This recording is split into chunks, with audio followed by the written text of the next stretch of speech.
Good morning. I'm Ann Jones-Guider, District 4 Commissioner, and this is District Dialogue.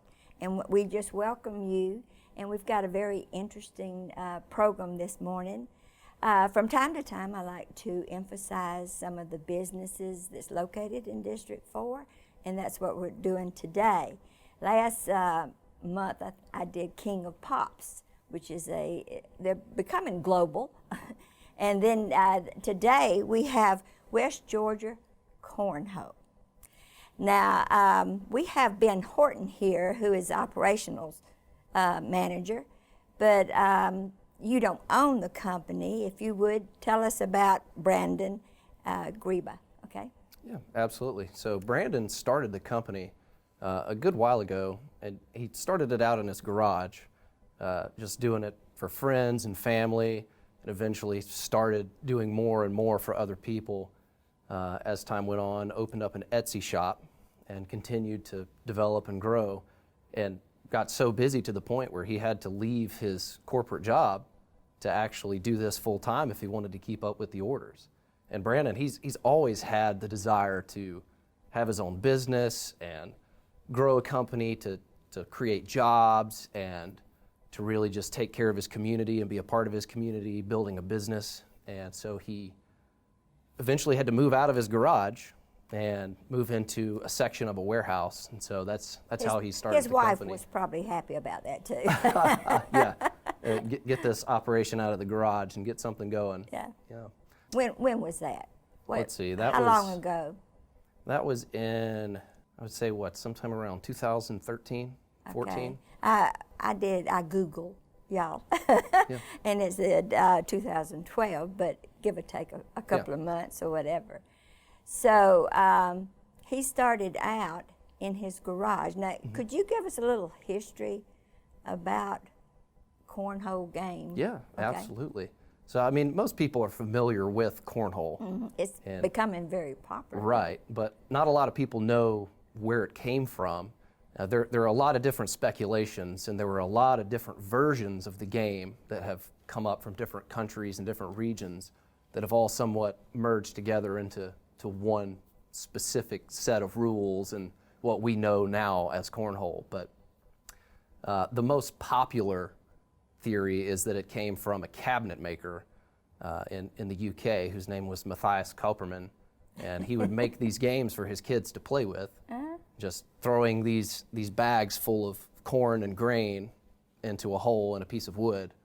But over time, the system has developed with adding more rules, making it more of a competitive thing. And as we've seen, it's gone from a backyard game to more of a competitive sport that's televised on ESPN and various other networks these days. But really, over the past 4 years, there have been some prominent leagues in the U.S. and really even across the world and other countries too, where a lot of points are generated through players and through software, so things can be kept up with. And really, over the past 2 years, a huge competitive boom has happened, and that's affected a lot of the industry of cornhole, if you want to call it that, because there is a pretty good uprising industry of manufacturing cornhole products. I was introduced to cornhole on a cruise ship, and I won.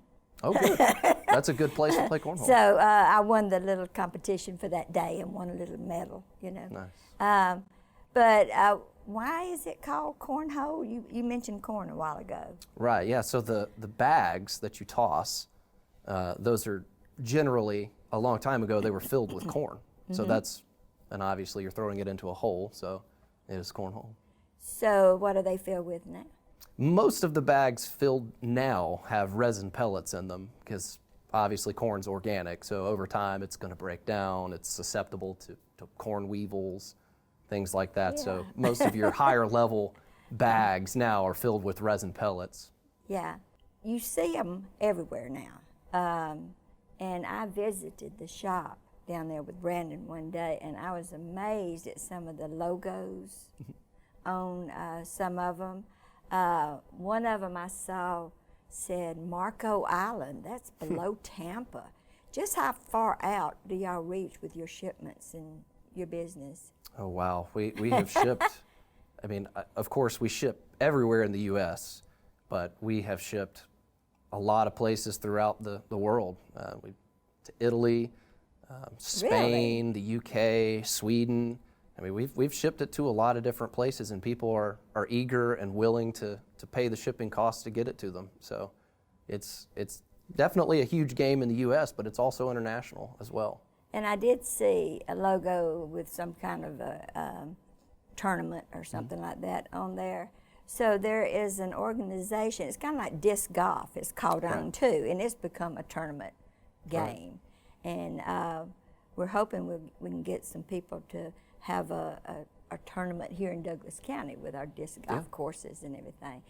And be neat if we could have a cornhole tournament here in Douglas County. Yeah. But you can specialize them in so many different ways.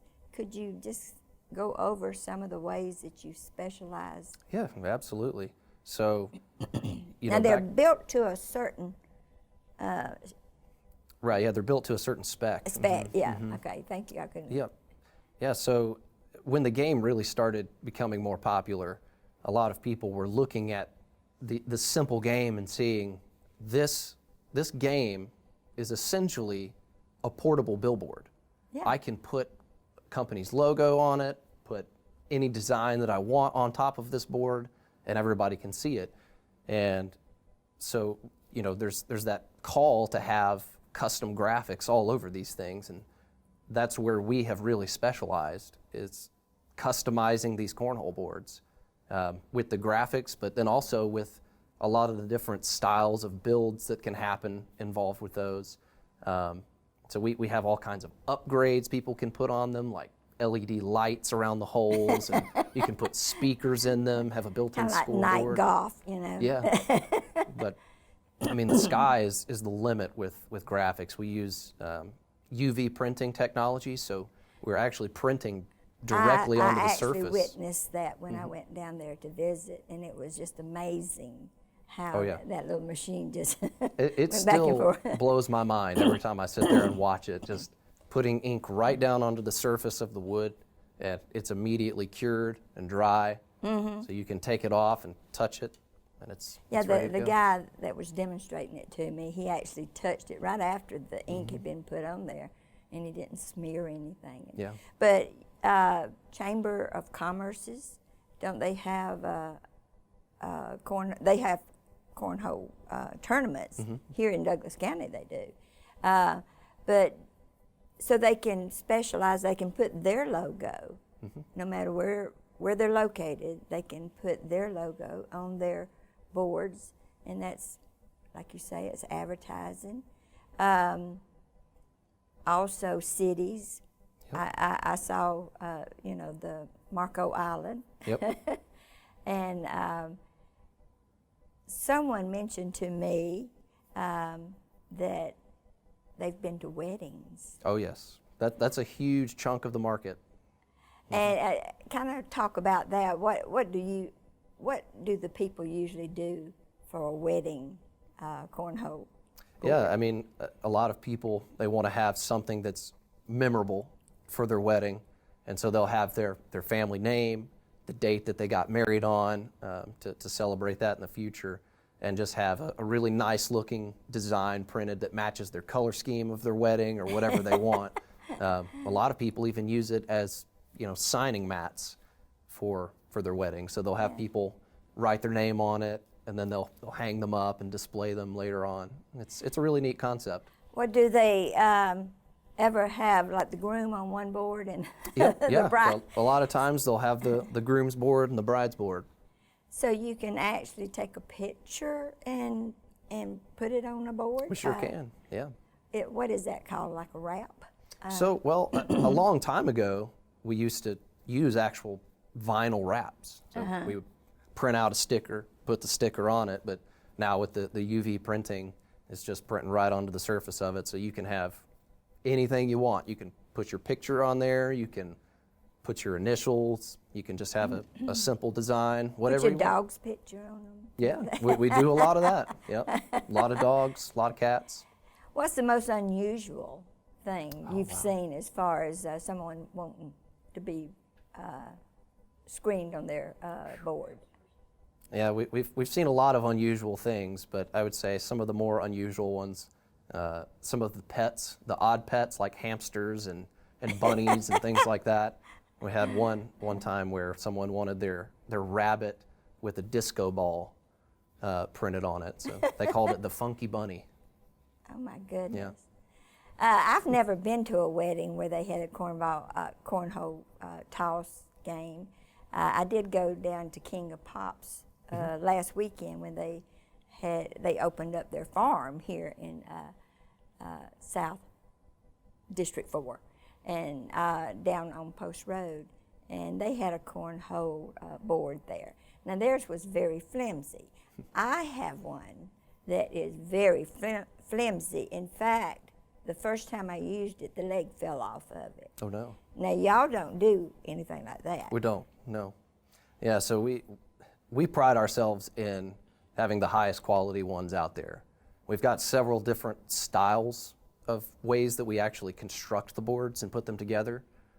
We have what we call our classic, which is a really unique build. It's very sturdy. It's very clean looking. The plywood that we use is actually inset into the frame. A lot of people will build cornhole boards and build a 2x4 frame on the underside and nail the top of it to it, but we actually put the top down inside the frame. Makes it very sturdy, and within several recent years we've started doing more of the professional grade that's cut out of very high quality plywood. The entire thing is made out of that plywood. We're very proud of the way that we put them together because they're very strong. Very impressed. Definitely not flimsy. Yeah. Don't bounce when you throw the bags on them. Now, I also saw, I think on your website, that you can design your own. You can draw a picture or a design, and y'all can put that on there. That's right. Yeah, we have a special tool that people can go on the website, design it right there themselves. Okay, what is your website? Is it just West Georgia Cornhole? Yep, westgeorgiacornhole.com. And if people are going to want to order anything, they can place the order online. That's right. Yep, they can do it all right there online. About how many do y'all ship every year? Do you have any idea? A lot. I would say on a normal day, we ship somewhere between 40 and 60 cornhole sets. So it's a good bit. Oh my goodness. And you ship them all over the world. Just all over the place. What's your biggest customer? Well, we have a bunch of different, I guess, markets. Most of the time it's the one-off customers who come in, buy something for their wedding or buy something as a gift. And then Do people give cornhole games as gifts to a couple? Oh yes, all the time, especially for weddings and Christmas presents and things like that. People will. That's pretty neat. They'll come in and buy something special that, put their pet on it, something that those people would like. Yeah, a lot of Father's Day gifts for sure. Yeah, there's a lot of different, I guess, reasons why people would purchase them as a gift, but most of the time it is those one-off. And then we do have a lot of repetitive customers and corporate companies who will give them out as gifts and things. Sports teams and things? We have licenses with several different sports teams, and we do sell a good bit. Of course, we're in the state of Georgia. We sell a lot of UGA. Yeah, so. And a few Georgia Tech, I'm sure. We actually don't. Oh, you don't? Yeah. But I saw, when I was down at the shop, I saw like the Steelers and Cowboys and people like that. So do y'all have an agreement with them that you can duplicate? Yeah, so we logo? have, that's actually part of a separate contract with someone else, but it's an extended license, so to say. Yeah. Okay. And about how many people do y'all employ down there? I believe right now we have just over 40. Just over 40. Now, when I was down there, it was wall to wall. Yeah. It looks to me like you may have to expand Yeah. somewhere. It's coming soon. Yeah, some because point. it was stacked up to Yeah. the ceilings in some areas. It's hard to believe that, a cornhole manufacturer could fill up, 16,000 square feet that quickly. It wasn't too long that we moved into this full 16,000 square foot warehouse, and now it's just filled to the brim. I know one part was for sawing, the other part was for putting Right. it together and putting the logos and everything on it. But do y'all do any other games? We do, yeah, absolutely. So obviously cornhole is the main thing that we do, but we do a lot of other yard games as well. The Connect 4 games, if you're familiar with that, you drop the little discs in Yeah. it and try to line up 4. We do a large version of that. And then we also do the giant Jengas, the tumble towers Yeah, people can they have. stack it up. Right, Okay. yeah. We do ladder ball. And one of the... No, wait a minute. What is ladder ball? Ladder ball, Yeah. it's a game where you have what's called bolas, so it's 2 balls connected with a string, 2 golf balls, and there are 3 rungs between 2 posts that you try to throw the ball on and get the bola to wrap around. Surprisingly, I see that game the most with tailgating and people who take their RVs camping. I've seen that a lot in those places. One of the unique things about the tools that we have for the manufacturing process is that we can customize and do anything custom that we want to. So often, a lot of customers will come to us and say, can you make this game? And yeah, absolutely. We'll design it up in our CAD software and cut it out on our CNC machines, and we'll print it on our UV printer. We've got the capability to do a lot of different custom things. And something that we have delved in a lot in the past is even things like custom retail displays, point of sale displays for grocery stores, liquor stores, gas stations. Like a sign? Yeah, like a sign, a display to put products on, shelves, things like that with custom logos, custom cutouts. And if someone came to us and said, I want my picture, I want a cutout of me with shelves, we could do that. Well, that's fantastic. I didn't know that. Now, I also remember on the wall, I saw an American flag Yes. made of wood, and it was just absolutely beautiful. In fact, I have a smaller version of that I bought at some kind of a market, craft market and everything over in Carrollton. So do y'all do the flags? Now the sure do. stars were actually stars on this. Yep. one. Yeah. Yeah, we And do it a wasn't lot of those. painted. It was carved out. Yeah. So, Yeah, we do a lot of wall decor flags. A lot of them are engraved, they're printed. We do an American flag. We do a lot of different variations of the American The flag. blue line. Yep, the blue line. We do a lot of military emblems, so different divisions of the military. Those are also very hot gift items, especially for military, bet, police yeah. families. I hadn't thought about that. Yep. Now, I remember when the pandemic first came about, and I remember seeing Brandon on TV, and he converted that whole thing into making face masks. Could you go into some detail about that? Yes. Yeah, so, with a lot of small businesses, the businesses have capabilities to pivot on a dime sometimes. And with the pandemic hitting, there was a need in the community.